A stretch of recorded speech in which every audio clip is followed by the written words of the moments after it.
पेश खिदमत है एक इंतहाई मुख्तसर लेकिन बहुत ही प्यारी और खूबसूरत कहानी जिसका उन्वान है बाप बेटा। एक दफा का जिक्र है कि एक बूढ़ा बाप और उसका जवान बेटा घर के सहन में बैठे हुए थे। एक कौवा कहीं से उड़ता हुआ आया और दीवार पर बैठकर काएं काएं करने लगा। बूढ़े बाप ने बेटे से पूछा, बेटा ये क्या है? तो बेटे ने कहा, अब्बा ये कौवा है। कुछ देर बाद बाप ने फिर माथे पर हथेली की प्याली बनाकर बेटे से पूछा, बेटा वो दीवार पर क्या है? अब की बार बेटे ने कदरे तलखी से जवाब दिया, अब्बा बताया तो है कि कौवा है। बाप ये सुनकर खामोश हो गया। कुछ तवक्कुफ के बाद फिर वही सवाल किया तो बेटे ने सख्ती से जवाब दिया, अब्बा आपको कितनी बार बताऊं कि वो कौवा है? अब खामोशी से बैठें और मुझे मेरा काम करने दें।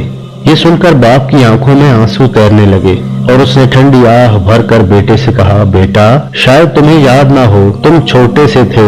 एक बार मैं तुम्हें अपने कंधे पर बिठाकर कहीं जा रहा था। तुमने दीवार पर बैठे कौवे को देखकर अपनी तोतली जुबान में मुझसे पूछा, अब्बा ये क्या है? मैंने तुम्हें बताया कि वो कौवा है। तुमने फिर पूछा, मैंने फिर बताया। तुम पूछते रहे और मैं बताता रहा। इस दौरान में एक बार भी मैंने अपने माथे पर बल नहीं डाला।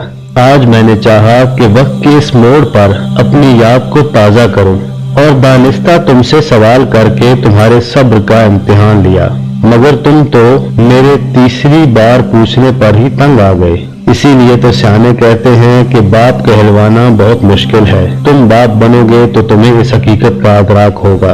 ये सुनकर बेटा शर्मिंदा होकर बाप के कदमों में आन बैठा और अपने रवैये पर माफी तलब की।